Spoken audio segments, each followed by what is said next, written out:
본문은 예수님과 니고데모와의 대화에 대한 첨언, 저자의 첨언입니다. 한글로 된 성경을 보면 16절부터 21절까지도 마치 예수님이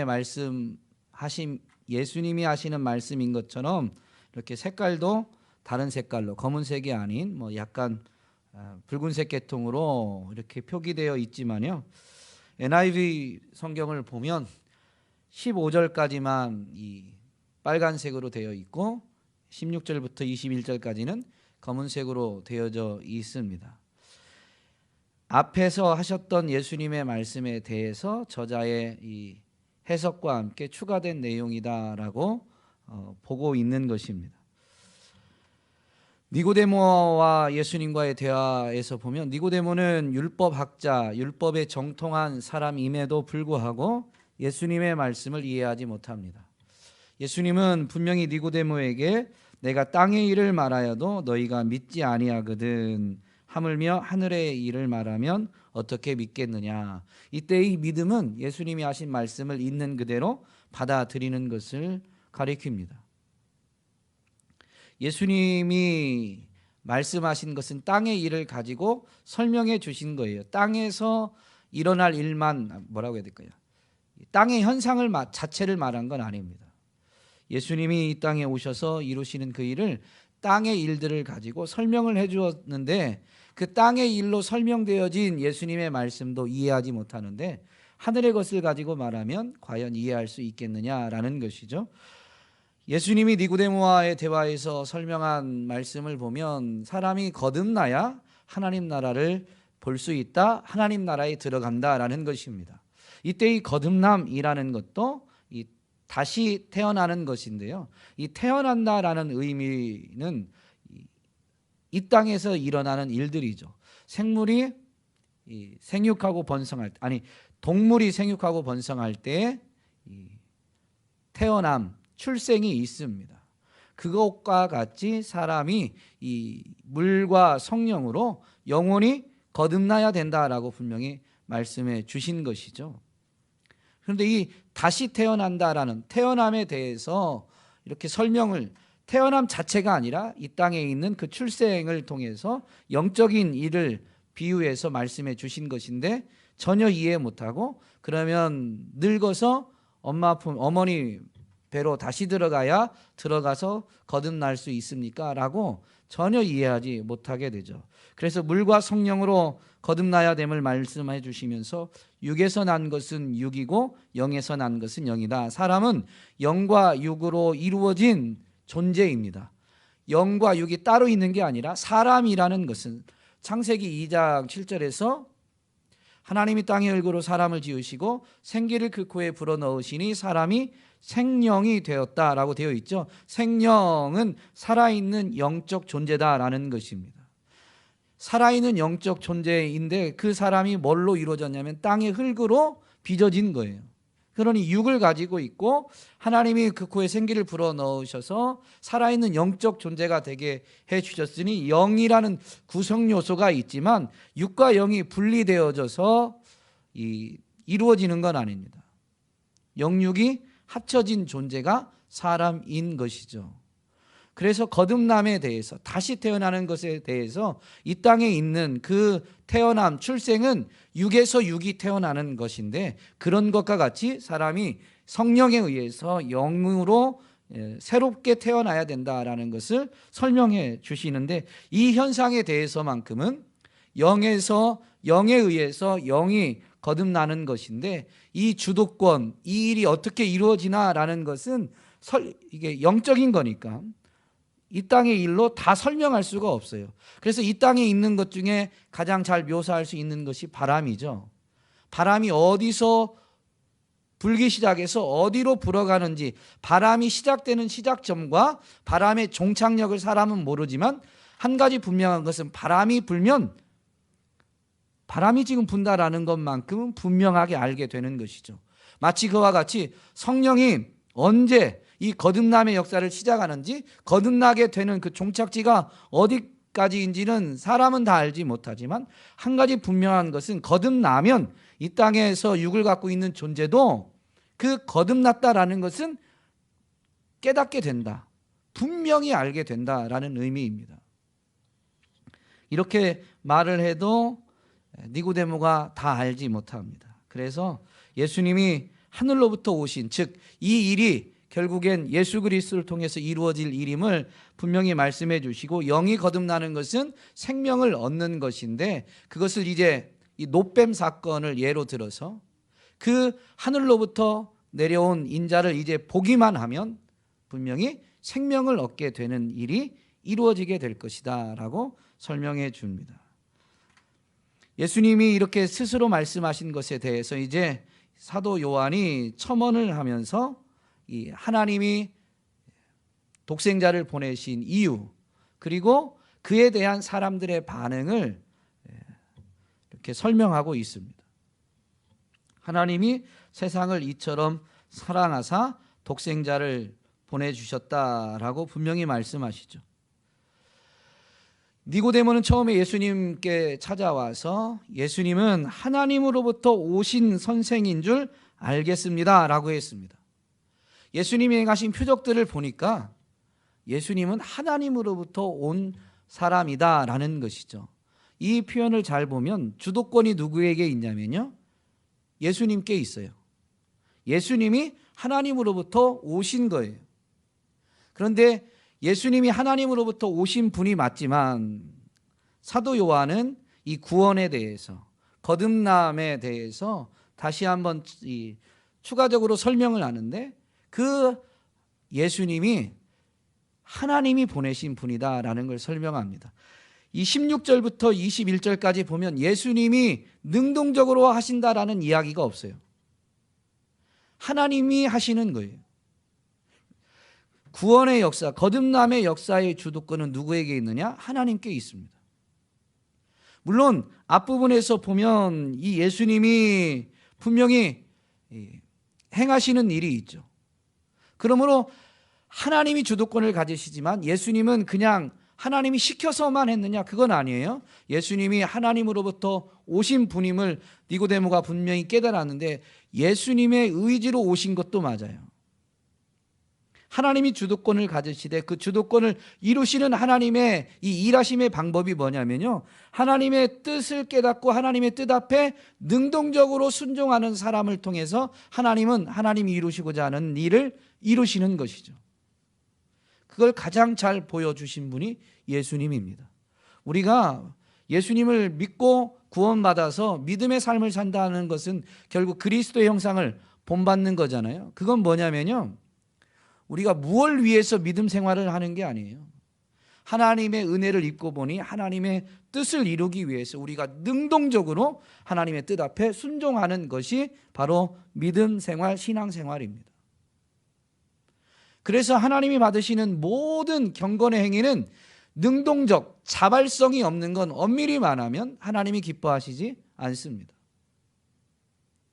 물론 사람의 제도에 의해서 또는 사람의, 우리가 신앙생활할 때 공동체에서 뭐는 목회자나 또는 리더로 목자나 교사나 어떤 이런 조직 안에서 다른 사람의 강권적인 권면에 따를 때도 있습니다. 그런데 그 따름도요, 어떻게 보면 수동적인 것처럼 보이지만 결국엔 그 사람이 스스로 그렇게 하기로 하지 않으면 할 수가 없어요. 그래서 정말로 신앙의 행위는 그 자발성, 능동성에 있습니다. 어쨌든 이것을 이제 사도 요한이 설명해 주면서 하나님이 바로 그 예수님을 세상에 보내셨다라고 분명히 설명해 주고 있는 것이죠. 예수님은 이 하나님에 의해서 보냄을 받으신 분인데요, 이 설명에 보면 하나님이 세상을 사랑해서 독생자를 주셨다라는 것이죠. 하나님이 독생자를 세상에 보내셨다라고 하는데 그건 사랑해서라는 거예요. 그런데 보내신 이유는 물론 멸망받지 않고 영생을 얻게 하기 위함인데요, 이 멸망, 죽음은 이 요한복음에서는 빛과 어둠으로 이렇게 비유되어서 설명될 때가 많습니다. 세상은 어두움인데 그 세상은 결국 멸망받게 되어 있는데 멸망받지 않고 영생을 얻게 하기 위해서 독생자를 보내셨다라고 지금 말씀하고 있는 것이죠. 그러면 세상은 어떤 곳이냐? 하나님의 사랑을 알지 못하는 곳이에요. 하나님의 사랑을 알지 못하면 사실은 하나님은 사랑이시다라고 사도 요한이 이제 요한 1서에서 분명히 이렇게 선명하게 선포하잖아요. 그러니까 하나님의 사랑을 알지 못하면 엄밀히 말하면 하나님을 알지 못하는 것입니다. 하나님을 알지 못하는 자들은 하나님과 분리되어진 것인데요. 성경에서 하나님과의 분리는 곧 죽음입니다. 그러니까 세상을 어둠으로 비유하고 그것이 곧 멸망의 현장임을 분명히 말하고 있는 것이죠. 이것은 뒤에 이어지는 설명을 보면 더 잘 알 수가 있어요. 빛과 어두움으로 빛이 세상에 왔지만 그 빛에 대한 이 세상의 반응에 대해서 빛으로 나오는 이들이 있고 그냥 어두움으로 더 들어가는 이들이 있다라고 하면서 그 빛으로 나오지 않는 자들은 이미 사실 심판을 받은 것이다라고 분명히 말하죠. 그건 좀 이따 어쨌든 한 번 더 설명하겠습니다. 하나님이 세상을 사랑하셔서 독생자를 주셨는데요. 하나님을 알지 못하는 그 세상이 결국엔 이 예수님을 통해서 하나님의 사랑을 알고 하나님을 알게 되는 것이죠. 그러면 하나님이 독생자를 보내심으로 인해서 하나님이 세상을 사랑한다라는 것을 나타내 보이셨는데요. 그것의 정점이 뭘까요? 십자가입니다. 십자가. 그래서 예수 그리스도가 곧 복음인데 그 예수 그리스도가 복음인데 그 예수 그리스도의 사역 생애를 더 압축하면 더 요약하면 십자가로 대변되는 거죠. 그래서 예수 그리스도가 복음인데 복음을 더 압축한 것을 바울이 표현한 표현으로 바꿔서 표현한다면 이미 성경에 있는 표현이죠. 십자가의 도입니다. 십자가의 도가 복음을 말하는 거예요. 어쨌든 이 사랑의 극치, 사랑의 정점을 분명히 보여주셨는데요. 예수님을 통해서 그것은 어떤 것도 아끼지 않고 내어주시는 사랑이죠. 사도 바울이 이것을 로마서 8장에서 분명히 인정하고 노래하면서 독생자도 아끼지 않고 내어주셨다면 그 증거를 통해서 그 사랑을 받는 자들이 확신하게 되는 게 무엇입니까? 독생자도 아끼지 아니하였다면 어떤 것도 아끼지 않을 것이다. 하나님이 어떤 것도 아끼지 않고 우리를 사랑해 주신다면 세상에 있는 것으로는 그 사랑을 끊을 수 있는 것이 없다라고 로마서 8장 우리가 참 사랑하는 말씀 9절이죠. 사망이나 권세나 그 어떤 것도 그리스도의 사랑에서 우리를 끊을 수 없다. 그리스도 안에 있는 하나님의 사랑에서 우리를 끊을 수 없다라고 분명히 선언해 주고 있죠. 하나님이 세상을 사랑해서 그 세상에 독생자를 보내셨는데 그 사랑으로 인한 행위가 이 심판이 아니라 구원을 위한 것임을 이 사도 요한이 이어서 설명해 주고 있습니다. 17절에 보면 하나님이 그 아들을 세상에 보내신 것은 세상을 심판하려 하심이 아니요 그로 말미암아 세상이 구원을 받게 하려 함이다. 구원을 위해서 앞에 있는 예수님이 직접 하신 말씀대로 하면 놋뱀이 들려져야 그 놋뱀을 보고 사람들이 사니까 놋뱀을 만들어서 놋뱀을 높이 든 이유는 뭐냐면 사람들이 살게 하기 위해서입니다. 예수님이 십자가에 높이 달리신 이유는 사람들이 그 예수님을 보고 예수님을 믿고 하나님의 사랑을 깨달아서 구원을 받게 영생을 얻게 하기 위함임을 사도 요한은 이 예수님의 말씀에 이어서 분명히 설명해 주고 있는 것이죠. 구원의 역사가 전적으로 이렇게 하나님이 세상을 사랑해서 그 구원의 역사를 이루신다라고 할 때, 그러면 구원받지 못할 사람이 있을까요? 없을까요?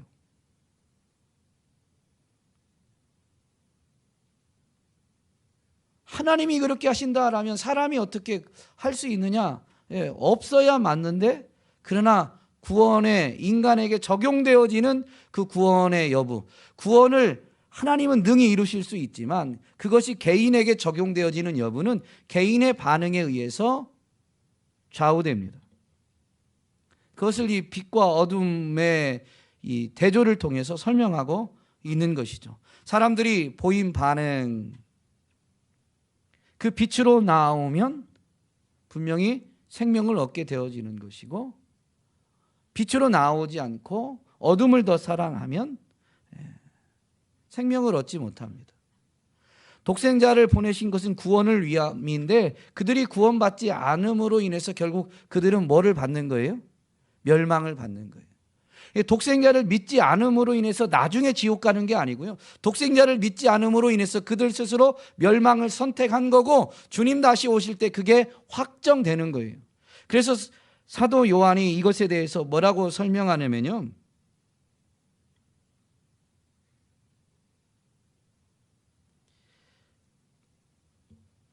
18절에 보면 하나님의 독생자의 이름을 믿지 아니함으로 벌써 심판을 받은 것이니라. 빛과 어두움으로 치면 그들이 그냥 어둠 속에 있는 거예요. 빛으로 나오지 않은 것이죠. 요한복음 1장에서 빛이 뭐라고 그랬어요? 생명이다라고 했죠. 그들이 스스로 사망을 선택한 거예요. 생명을 얻지 못했어요. 구원을 받지 못했어요. 지금은 이 땅에서는 육적으로는 그들이 살아있는 것처럼 보이지만 사실은 이미 사망 아래 그냥 있는 거예요. 그 사망과 함께 영원한 형벌을 나중에 받게 되는 것이죠. 그러므로 그 사망 가운데 있는 것이 사실은 이미 하나님의 심판을 받은 것이다 라고 되어 있습니다. 사실 이 심판에 대한 예수님의 말씀을 살펴보면 지옥에 대한 묘사 중에 하나가 바깥 어두운 곳으로 비유될 때가 많이 있습니다. 로마 백부장은 이방인이죠. 예수님이 유대인을 위해서 보냄 받으신 분입니다. 물론 예수님의 공생의 사역을 보면 이방인들이 이 구원의 은혜를 받지 못한 건 아닙니다. 병고침을 받거나 그러면서 여자여 내 믿음이 너를 구원하였느니라 라는 이런 구원의 은혜를 받은 경우들이 있지만, 대부분 예수님은 유대인을 위해서 보냄 받았으며 유대인들을 대상으로 사역하셨습니다. 그런데 몇몇 중에 이 로마 백부장도 분명히 이방인이거든요. 그런데 그가 믿음을 인정받게 돼요. 이스라엘에서는 이만한 믿음을 보지 못했다. 이스라엘을 위해서 사역하시면서도 이스라엘 가운데에서는 그 로마 백부장처럼 예수님에 대한 믿음을 고백하고 예수님께 나오는 사람들이 없었는데, 이 로마 백부장은 믿음으로 예수님께 나왔거든요. 군대 원리에 따라서 예수님이 최고의 권위를 가지신 분이심을, 말씀만 하시면 내 종이 낫겠습니다 라고 분명히 고백하면서 예수님의 권위를 인정하니까 이만한 믿음을 보지 못했다라고 하시고, 그 이스라엘 본토 백성들, 믿음으로 나오지 않는 그 이스라엘 사람들은 어떤 일들을 겪게 되냐? 믿음을 갖지 못하게 되면 결국엔 바깥 어두운 데 던져져 거기서 슬피 울며 이를 갈게 될 것을 선언하시죠. 마태복음 8장 11절 12절에 보면 이렇게 되어 있습니다. 동서로부터 많은 사람이 이르러 아브라함과 이삭과 야곱과 함께 천국에 앉으려니와 그 나라의 본 자손들은 바깥 어두운 데 쫓겨나 거기서 울며 이를 갈게 되리라. 구원자가 이스라엘에서 났는데 그 이스라엘의 본 자손들이 도리어 어떤 일을 겪게 돼요? 바깥 어두운 데 쫓겨나서 구원을 받지 못하니까 거기서 이를 갈게 될 것이다 라는 것이죠. 그때 이를 갈림이 뭘까? 예전에는 제가 이를 간다라니까 그냥 분해서 이를 가는 줄 알았어요. 근데 그 분함이, 물론 분함이겠죠. 그런데 그 분함이 누구를 향한 분함일까라는 걸 생각해 보면 여러분은 어떻게 생각하세요? 자기 자신이죠. 구원자가 우리 가운데서 났는데 우리가 분명히 예수님이 이 땅에 오셨고 사람들의 죄를 대신하셨다는 얘기를 들었는데 심지어 교회도 다녔는데 만약에 바깥 어두운 데 내어 쫓긴다. 그때 내가 잘 믿었어야 되는데 예수님을 믿었어야 되는데 내가 예수님을 믿는다고 하지만 예수님을 통해서 내가 무언가를 얻고자 했다라면 제가 강단에서 여러 번 말씀드리잖아요. 그건 하나님을 믿은 게 아니고 우상을 숭배한 거라고. 그때 가면 우리의 마음이 우리는 교회를 다닌 것이지 예수님을 믿은 게 아닐 수도 있어요. 교회를 다니는 사람들이 다 예수님을 믿는 건 아닙니다. 예수님을 믿으면 교회로 나오게 되어 있지만 교회로 나온다고 해서 다 예수님을 믿는 건 아니에요.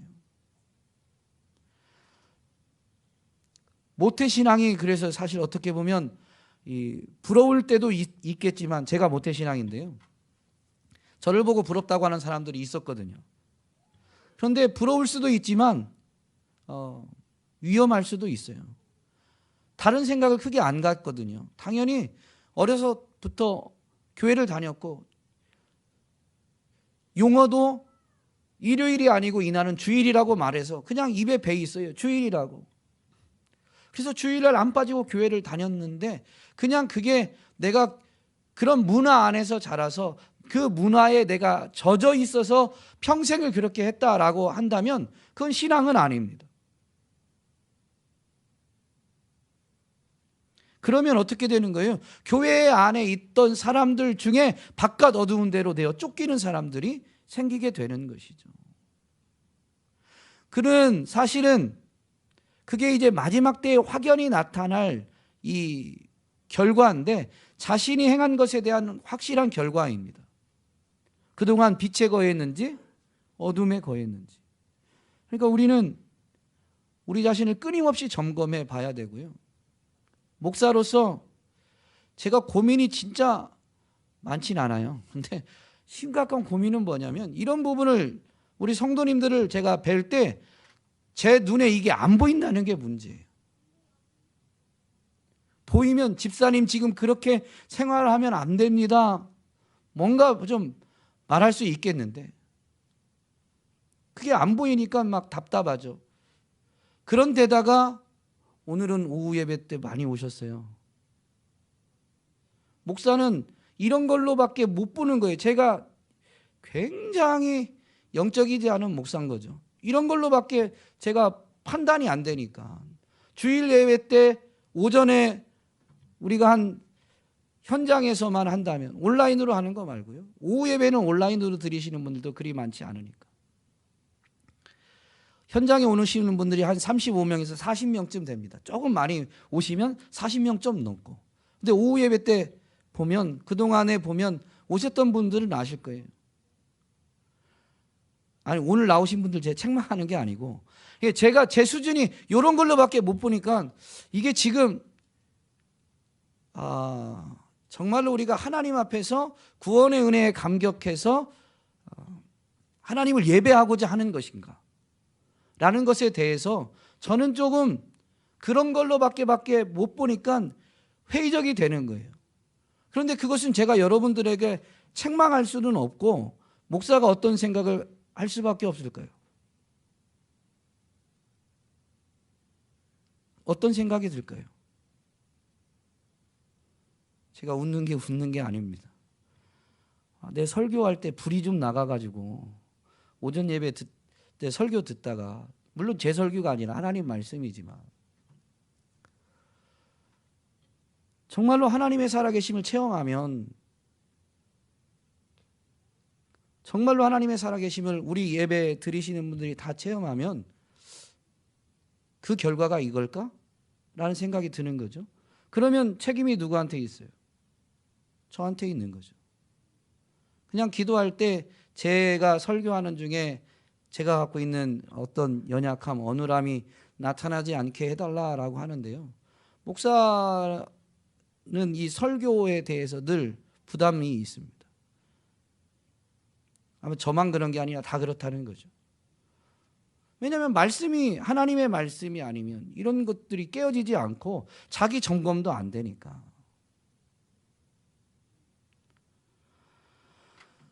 바깥 어두운데 내어 쫓기는 것에 대한 부분은요, 또 있어요. 달란트의 비유에서도 예수님이 이렇게 말씀하십니다. 한 달란트 받았던 종을 이제 주인이 와서 심판할 때 뭐라고 합니까? 이 무익한 종을 바깥 어두운데 내쫓으라. 거기서 슬피 울며 이를 갈리라. 주인에게 달란트까지도 받았는데도 불구하고 결과가 뭐예요? 바깥 어두운데 내어 쫓기는 거죠. 그런데 오늘 본문에서는 그것이 이 땅에서 그의 선택이었고, 그래서 그 선택으로 인해서 사실은 이미 심판을 받은 것이다. 주님 다시 오실 때는 그것이 이제 감춰져 있는 듯 보였지만 확연히 드러나게 되는 것뿐입니다. 오늘 우리는 우리를 사랑해서 예수 그리스도를 이 땅에 하나님이 보내주셨는데요, 거기에 대한 명백한 반응을 나타내 보여야 되며, 그 반응은 우리의 선택이기 때문에 그 책임 또한 우리가 져야만 하는 것이죠. 이건 엄중한 책임입니다. 영혼에 대한 책임이에요. 그때 되면 어느 누구도 핑계하지 못합니다. 그래서 일을 가는 거예요. 그래서 차라리 내가 핑계거리라도 있고, 하나님 이거 너무 억울한데요, 다시 한번 기회를 주세요라고 말할 수라도 있다면, 그래서 다시 한번 기회를 얻을 수 있다면 좋겠는데 그러지 않아요. 그리고 변명도 못하고 낱낱이 우리의 마음이 드러나게 되고, 그것이 우리의 선택이었음을 그분 앞에서 밝혀지게 되면 책임이 고스란히 내가 져야만 하는 것이기 때문에 핑계하지도 못하고 차라리 그때 그럴 걸 하면서 이를 갈게 되는 거죠. 혼인잔치의 비유에 보면 잔치에 초청받은 사람들이 오지 않아서 종들을 내보내서 강권하여 이 잔치를 채우라고 왕이 이야기합니다. 그러다가 이제 잔치에 사람들이 와서 왕이 잔치 현장을 돌아보게 되는데, 그때 보니까 예복을 입고 오지 않은 사람들이 있었습니다. 그래서 그 예복을 입고 오지 않은 자들을 향해서도 이 임금이 분명히 선언하는데, 그 손발을 묶어 바깥 어두운 데에 내던지라. 거기서 슬피 울며 이를 갈게 되리라. 이 심판에 대한 주님의 비유의 가르침에서 보면 이렇게 바깥 어두운 데에 내어 던지라라는 표현이 반복적으로 분명히 나옵니다.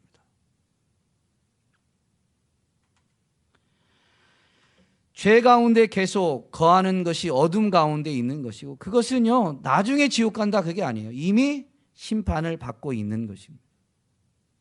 그렇다면 상대적으로 오늘 우리가 죄와 완전히 비록 결별하진 않았지만 무엇이 죄인 줄을 빛으로 나왔기 때문에 깨닫고 그것을 다 떨쳐버리지 못해서 이 땅을 사는 동안에는 그 죄악된 행동들이 빛 때문에 드러나게 될 때마다 우리가 아파하고 애통해하게 되지만, 여러분 이거는 예수님은 산상수훈에서 뭐라고 가르치나요? 애통하는 자가 복이 있다는 거예요. 그 애통하고 있다는 것은 이 땅을 사는 동안은 자기가 완전한 존재가 되지 않았기 때문에, 죄성을 완전히 벗어버린 게 아니기 때문에 그 죄를 빛에 거하다 보면 발견하게 되는 거예요. 그 발견할 때 그걸 당연시 여기지 않는 것은 빛에 거하기 때문인 것이죠. 그래서 그걸 애통해야 하는 것이 오히려 복이 있는 자임을. 왜냐하면 그걸 발견할 때는 내가 애통해야 하는데, 하나님 앞에서 그것 때문에 애통해야 할 때 우리는 뭘 받냐면요, 하나님의 위로를 받아요. 너의 약함을 내가 안다. 너의 괴로움을 내가 안다. 세상 삶이 힘들어서 괴로워하는 거 말고요, 하나님 앞에 거룩하게 신실하게 서지 못하는 것 때문에 아파하고 괴로워하는 것은요, 하나님 앞에 복을 받는, 상을 받는 이 기회가 됩니다. 그래서 하나님의 위로를 얻게 되는 것이죠. 분명히 빛이 어두움에 빛이 돼 어두움이 깨닫지 못하고, 사람들은 자기 행위가 악함으로 빛으로 나오지 않고 더 어둠 속으로 거하게 될 것을 사도 요한이 분명히 이야기하죠. 이것은 앞에 있는 니고데모도 빛으로 나오지 못한, 현재 상황은 빛으로 나오지 못했다라는 것을 지금 이 첨언해서 말하고 있는 것입니다. 이걸 잘 생각해 보면요, 세상은 그런데 빛이 와도 빛으로 나오지 않고 자기 행위가 드러날까 봐 더 어둠 속으로 숨는 게 세상의 속성인데도 불구하고 16절에 하나님이 어떻게 했다고요? 세상을 사랑하셔서 독생자를 주셨다는 거예요. 예수 그리스도가 세상에 가면 세상이 예수 그리스도를 반긴다, 거절한다. 제 질문이 어려워요? 예수님이 빛이라고 그랬잖아요. 빛이 어두움의 빛입니다. 어두움 가운데로 온 거예요. 그런데 어두움이 그것을 깨닫고 빛으로 나오는 게 아니라 도리어 빛으로부터 더 숨게 되는 것이죠. 그것은 인격체이신 예수님에 대한 반응은 뭐냐면 예수님을 받아들이는 게 아니라 예수님을 거절하고 예수님을 배척하게 되는 것이죠. 이걸 지금 하나님이 아실까요? 모르실까요? 아시는 거예요. 알고도 독생자를 보내시는 겁니다. 알고도. 그게 하나님의 사랑이라는 거죠. 사도 요한이 지금 가르쳐 주는 건 뭐냐면요, 그게 하나님의 사랑이라는 거예요. 그리고 그 하나님의 사랑 앞에, 알고도 그렇게 행하신 하나님의 사랑 앞에서 결국은 인생들은 자기가 결정한 선택에 대한 엄중한 책임을 영원히 지게 될 것이다 라는 것을 가르쳐주고 있는 것입니다. 여러분, 이 예수님은 우리의 신앙생활의 원칙이 되고 기준이 되고 원리가 되는데요, 우리가 이 땅에 남겨진 이유는 이제 그 예수 그리스도, 빛 대신 예수 그리스도를 전하기 위함입니다. 그분의 선하심과 인자하심과 오늘 오전 말씀대로 하면 긍휼과 사랑과 은혜를 전하기 위함이에요. 그러면 그것의 원동력인 그분이 오셨을 때도 세상이 거절했다면 우리가 믿음의 삶을 살면서 우리의 삶과 입술로 예수님을 아무리 자랑하고 나타내도 세상이 받아들이는 경우가 많을까요? 거절하는 경우가 많을까요? 질문이 어려워요? 피곤하셔서 그렇죠. 오전에 제가 느꼈어요. 제가 혼자 흥분해가지고 톤을 높이면 오히려 대답을 안 하시더라라는 걸 느꼈는데요. 예수님 빛 자체이신 그분이 이 땅에 와도 세상이, 어두움이 그 빛을 깨닫고 빛을 받아들이기보다는 그 빛을 거절하고 더 어두움으로 들어가게 되었는데요. 그러면 그 빛을 받은 우리들은 사실은 엄밀히 말하면 우리는 빛 자체가 아니고 빛을 받아서 반사하는 반사체에 불과합니다. 그런 어쨌든 우리가 이 땅에 남겨진 이유는 빛을 반사해서라도 세상 가운데 그 빛을, 바로 예수님을, 그 예수님의 사랑과 긍휼을 세상 가운데 나타내게 하기 위해서요. 그럼 우리가 빛도 아닌데 그 빛을 받아서 세상에 나타낸다고 할 때 세상이 우리의 증거를 받아들일까요? 거절할까요? 물론 받아들이는 경우도 있고 거절하는 경우도 있지만 예수님도 받아들여진 것보다 거절이 더 컸죠. 예수님이 이 땅에 남기신 것은 교회입니다. 그런데 주로 남긴 것은 12사도고요. 사도행전에 가면 120명만이 예수님의 약속의 말씀을 붙들고 모여서 기도하게 되죠. 예수님의 부활의 증인들이 이 부활장에서 보면 500여 명이라고 말합니다. 그러면 마가다락방에 모인 사람들은 아니어도 부활을 통해서 예수님이 하나님의 아들 그리스도다라는 게 성령의 능력으로 선포되어졌다, 입증되어졌다라고 로마서 1장 4절에서 우리에게 가르쳐 주거든요. 그러면 예수님의 부활을 목격하고 믿게 된 사람이, 목격한 사람이 다 믿었는지는 모르지만 500여 명은 된다고 쳐요. 그러면 예수님을 십자가에 못 박은 사람이 500명일까요? 6월절에 예루살렘에서 6월절 어린 양으로 예수님이 십자가에 못 박히셨어요. 그러면 이스라엘이 이 전역에 있는 사람들이 모든 사람 한 명도 남기진 않았다라고 할 수는 없지만 유대인들은 이 6월절에 예루살렘에 와서 6월절 절기를 지켰죠. 그러면 유대인들이, 그 이스라엘 사람들이 거의 다 온 거예요. 그 대부분의 사람들은 예수님을 받아들이기보다는 거절했다라는 것이죠. 빛이신 그분이 이 땅에 와도 세상은 빛을 받아들이기보다는 거절한 경우가 많은데, 우리가 빛을 나타낸다고 해서 우리의 증언이 사람들에게 얼마나 받아들여질까요? 사실은 거절받는 경우가 더 많습니다. 우리는 거절받을 일이 많아요. 여러분, 재미있는 거 아세요? 예수님이 산상수훈에서 복에 대해서 가르치실 때요, 우리가 복음을 전해서 누군가가 복음을 받아들이면 너희한테 상이 있다고 말씀하지 않으세요? 예수님 때문에 외면당하고 핍박받고 거절받으면 도리어 복이 있다는 거죠. 그 얘기는 우리는 예수님을 나타내야 되고 예수님을 전하는 삶은 이미 전제되어 있는 거예요.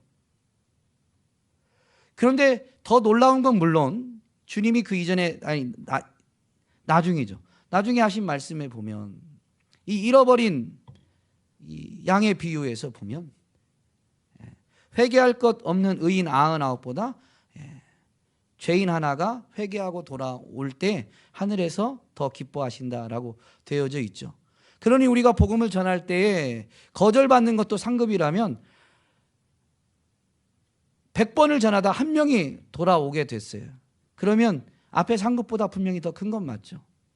그러니까 복음을 전하면 전하는 것 자체가 사실은 이 복이다, 상이다라는 것을 예수님은 가르쳐 주는 겁니다. 근데 우리는 대부분 거절받는 것 때문에 복음 전하기를 꺼려하죠.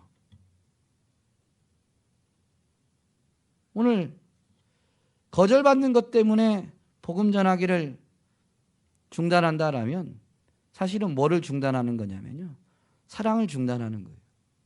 근데 그 사랑은 우리 사랑이지 하나님의 사랑은 아니지 않습니까? 우리가 정말로 하나님의 사랑을 힘입고 하나님의 사랑을 나타내고 전한다면 사람들의 반응에 의해서 우리가 빛을 비추는, 복음을 나타내는, 복음을 자랑하고 전하는 일들이 결정되어져서는 안 됩니다. 물론 우리도 인간이니까 영향을 받아서 위축될 수는 있지만, 그러나 분명한 것은 중단되는 것은 올바른 하나님의 사랑을 깨달은 모습은 결코 아닌 것이죠. 오늘 우리가 믿음으로 삶을 살아갈 때 우리의 믿음의 현장에서는 엄밀히 말하면 열렬한 환영보다는 거절의 경우가 훨씬 더 많다라는 것을 잊지 마시고, 그럼에도 불구하고 하나님이 세상을 사랑하셔서 독생자를 보내심과 같이 오늘 나도 그럼에도 불구하고 세상을 사랑해야 되겠다라는 결단만큼은 바뀌지 않으시기를 주님의 이름으로 부탁드립니다. 그래서 지치고 속상하니까 약해진 우리는 매번 한결같을 수는 없죠. 그러나 그 마음, 그 결단이 거두어들이지 않고 그 결단만큼은 살아있다라면 잠시 쉴 수는 있지만 사랑을 나타내고 빛을 비추는 일은 결코 중단되지 않을 것이고, 그것이 영혼과 연결되어져서 하나님께 복을 받게 되는, 하나님께 상을 얻게 되는 그 시간들이, 그 은혜의 기회들이 될 줄로 믿습니다.